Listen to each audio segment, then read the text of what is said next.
morning, everyone.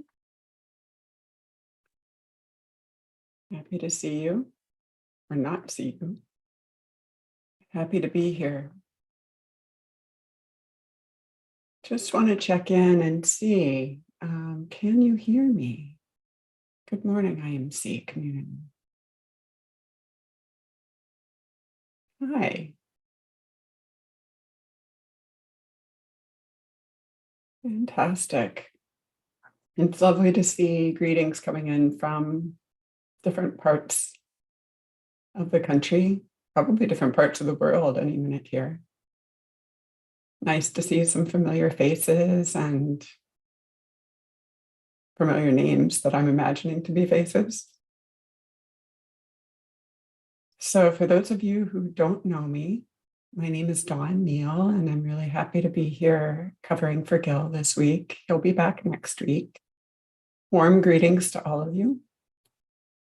It's a delight to be here from Redwood City, California. And really lovely to see so many regulars greeting each other. San Jose and Bellingham, Washington, Sausalito and Mountain View, Scotland, Nevada City, San Francisco. So just going to give it a moment or two before we get started. And just name how much I appreciate the dedication, the regularity of this Sangha. It's really quite something.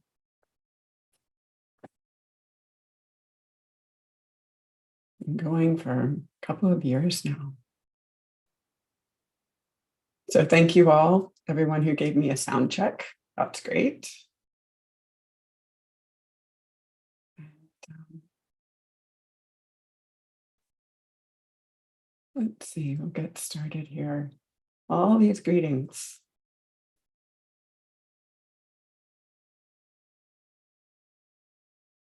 It makes me so happy to see people greeting each other. Many of you have gotten to know each other over these couple of years, right? And all over the world.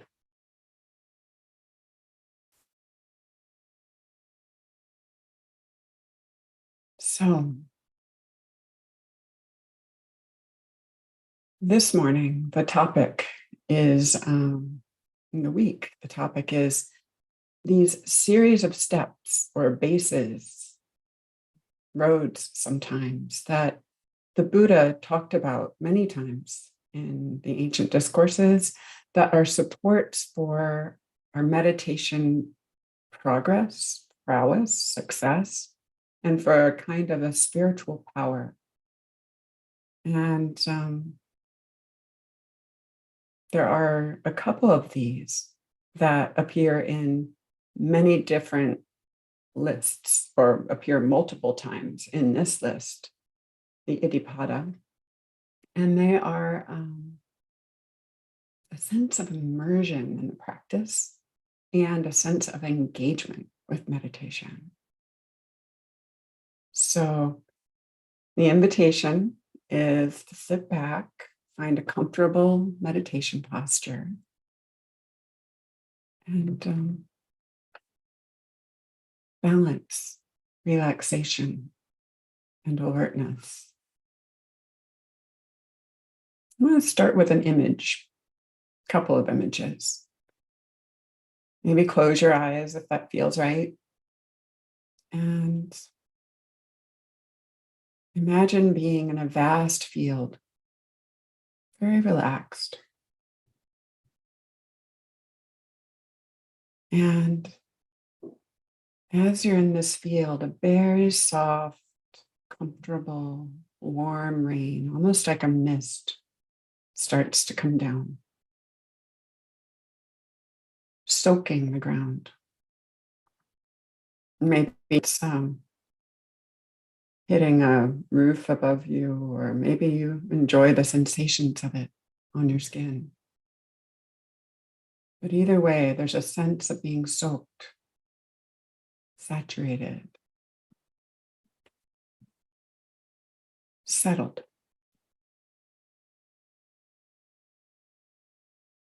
As you look across the field, any dust or haze that was there has been washed away. There's clarity. And in this way, the invitation is to set a kind intention, an intention that your body, your heart, your mind be saturated with, filled, immersed with awareness in the moment.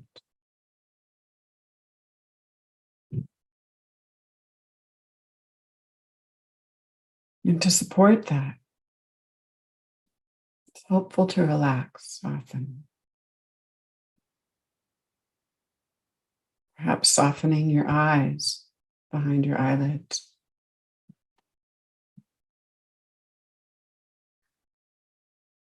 Softening your tongue and jaw, your face and forehead.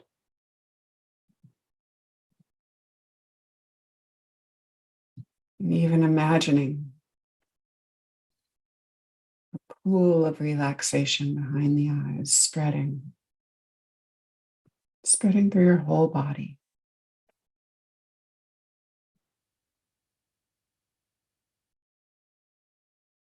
Allowing your neck, shoulders, torso to soften.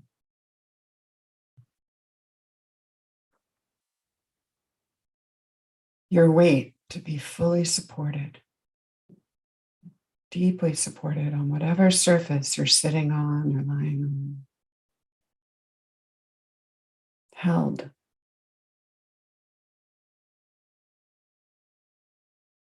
Safe.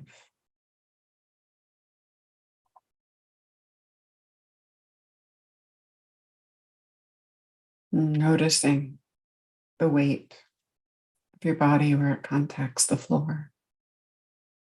Perhaps the hip points, the buttocks, feet.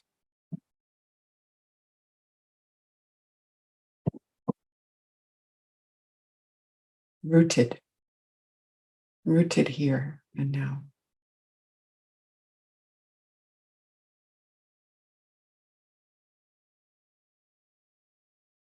And then attuning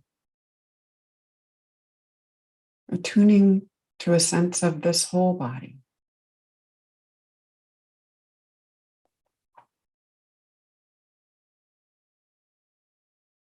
Noticing the contact of air or cloth on skin.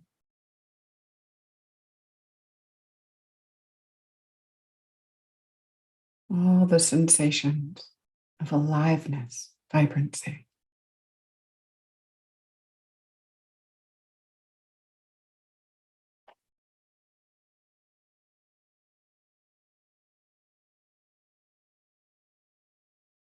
Allowing a sense of being immersed in this moment.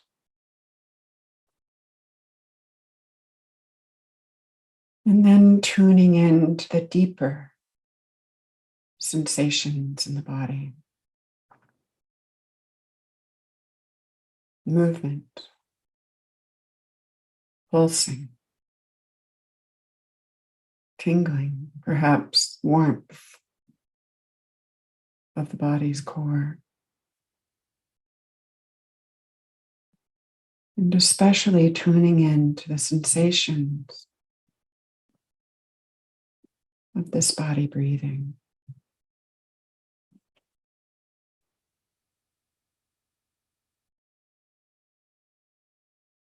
Settling.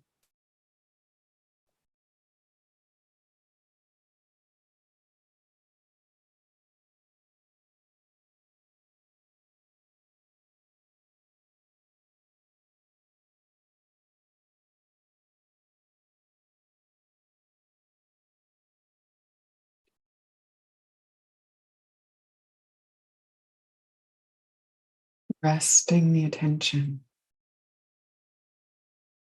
wherever the breath feels most pleasurable, compelling.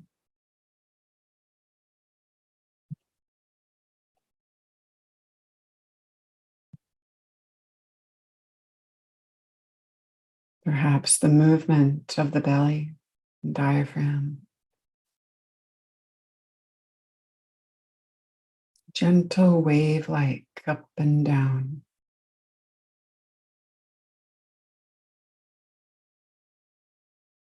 Perhaps the expansion and relaxation of the rib cage or chest.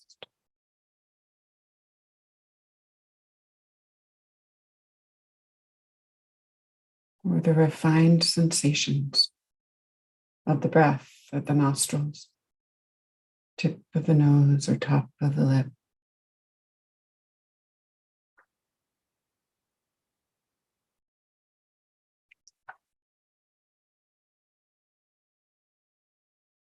Noticing the distinct qualities of breathing in and breathing out.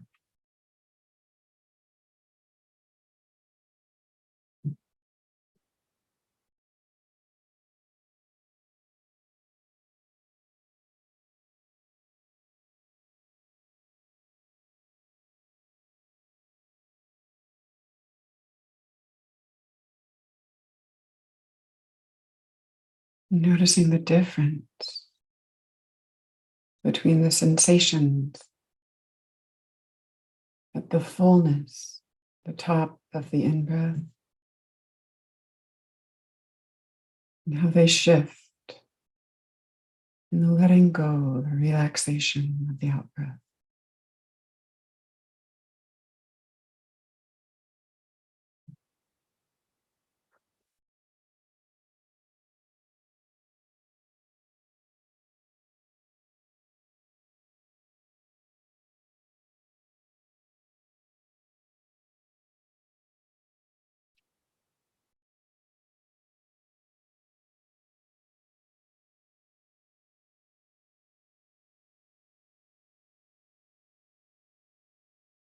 Noticing too, if it feels natural,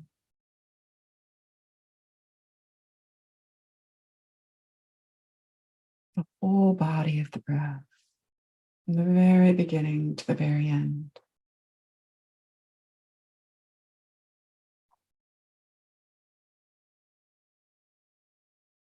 Inviting awareness of all of the little sensations, aliveness through this whole body,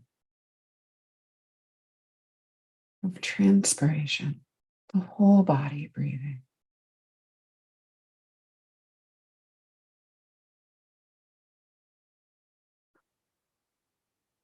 Saturated with breath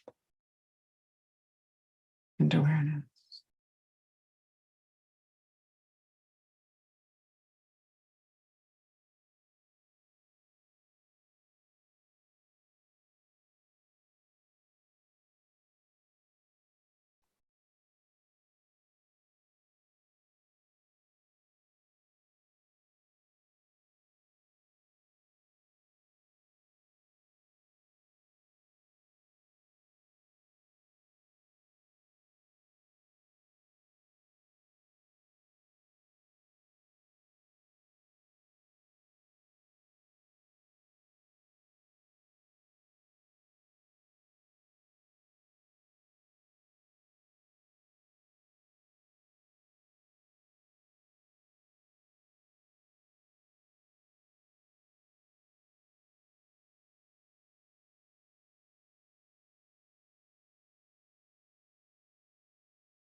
From time to time, checking in, refreshing the awareness of the moment.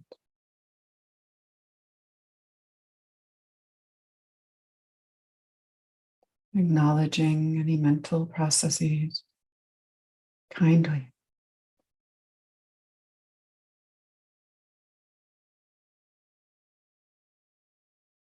Noticing, appreciating the felt sensation of aliveness in the moment,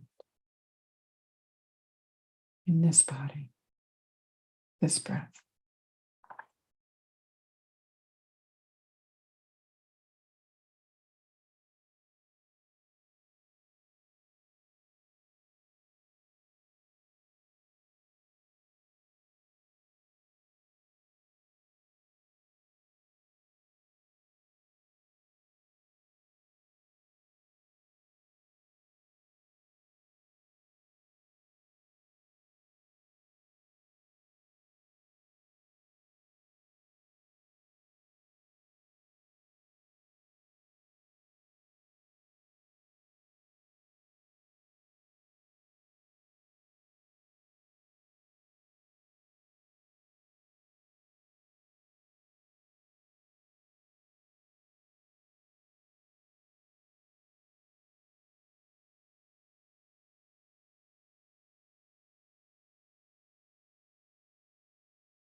softening in to the moment.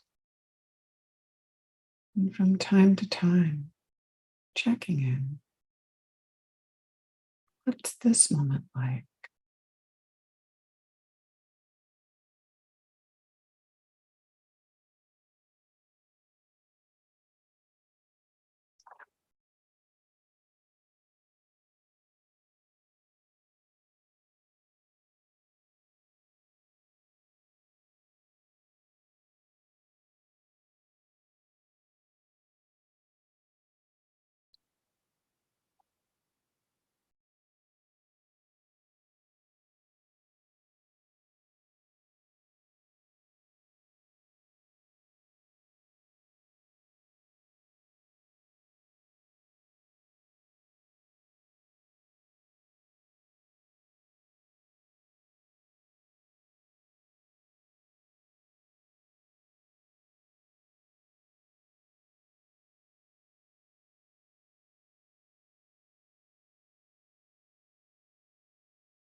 from time to time, rededicating yourself to close devoted attention to the sensations of this body, the arisings of this moment.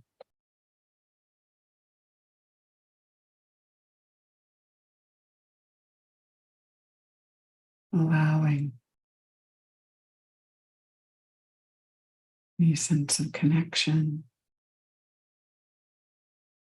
pleasure to be there, and allowing being with anything else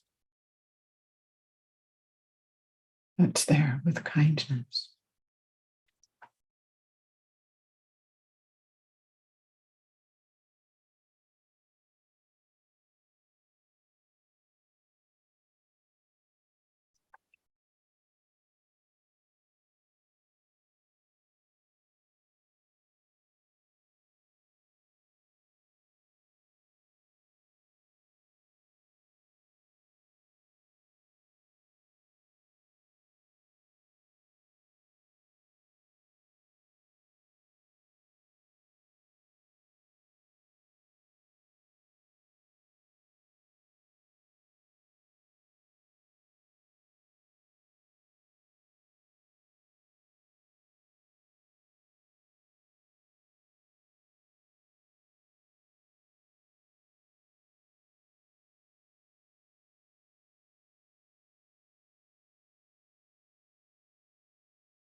And as we approach the last moments of this meditation, the invitation is to gather the attention, the energy in the mind and the heart, around the heart. Perhaps even breathing as if you could breathe directly in and out of the heart, gathering any goodness, any sense of peace, sincerity from this meditation, and soaking in that for a minute, breathing with it.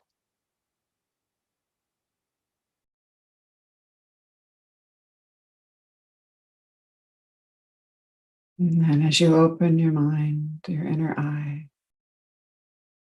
out to the other people, creatures, beings in your life that you cross paths with, dedicating some part of this goodness to them.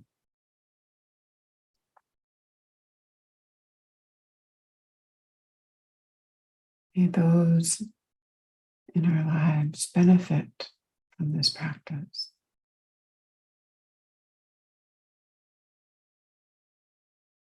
Breathing this beautiful intention outwards.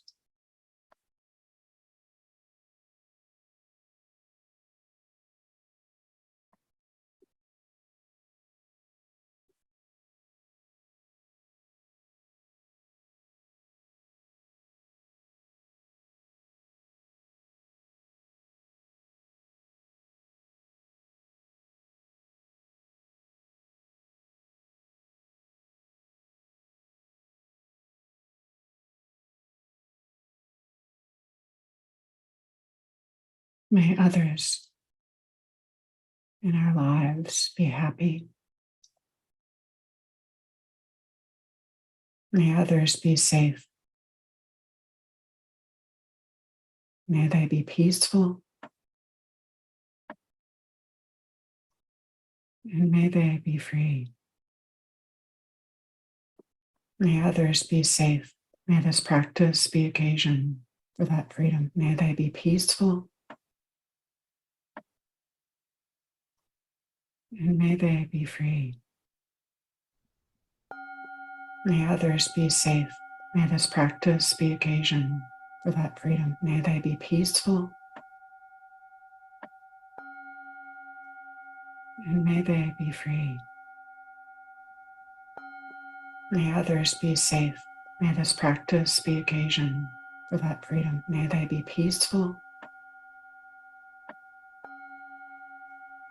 And may they be free. May others be safe. May this practice be occasion for that freedom. May they be peaceful.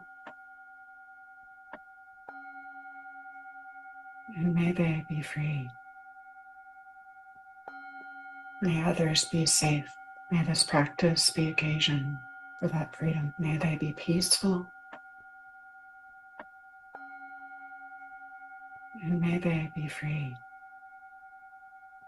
Thank you for your practice. May others be safe.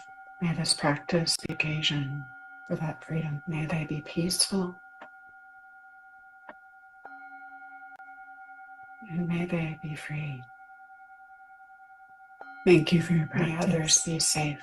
May this practice be occasion for that freedom. May they be peaceful.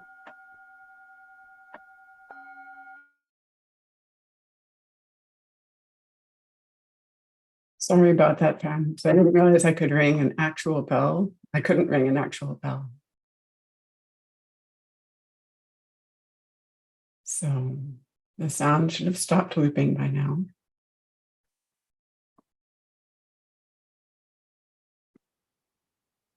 I'm giving it a moment.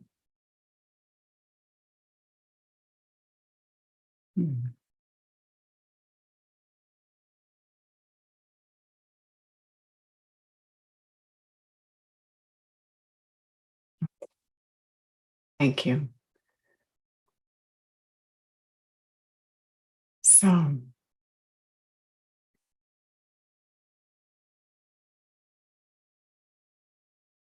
thank you all for the dedication of your practice, the sincerity of your practice, and for the technical troubleshooting. I did not realize I was going to be experimenting with sound effects in this meditation. So, the topic I'd like to talk about for the next few minutes is the relationship between immersion and engagement. And just a quick overview, this is part of the theme of the week, which is a series of bases or steps that the Buddha taught that were particularly supportive for him before he was awakened. And they are wholesome desire, energy or effort, investigation, and quality of mind. And these bases, these steps, are sometimes called the roads to spiritual power, or the bases for spiritual power, bases for meditative success. Those are all valid translations. I hadn't paid a whole lot of attention to them over the years because of one of the translations that appears, which is the bases for psychic power. So I found that title a little off-putting and uninteresting. But when seeing the list again recently, I was struck how helpful for my own practice each of these qualities were. So these 4 or sometimes 5 bases, steps,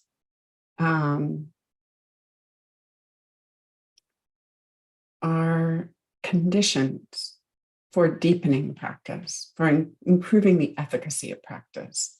And they can be kind of considered in tongue-in-cheek modern parlance superpowers for meditation. When the Buddha's teachings include them as psychic powers, it's just important to notice the cultural context to be aware of it. Spiritual power, psychic power, was a currency for a lot of the ancient teachers in India, as in that very old culture. And it was kind of part of what was talked about. It was a very subjective kind of way of seeing the world and understanding the world based on experience in the mind. And the Buddha does bring them in, but the only power he recommends over and over again is the power of insight, the power to free the heart permanently from greed, hatred, and delusion. And it's almost like rhetorically, as a teacher, he's setting up how important that is by naming all of these other capabilities that we can supposedly folks developed in those times as serious meditators. The Buddha also discouraged his followers from cultivating these other powers and really focused in on insight.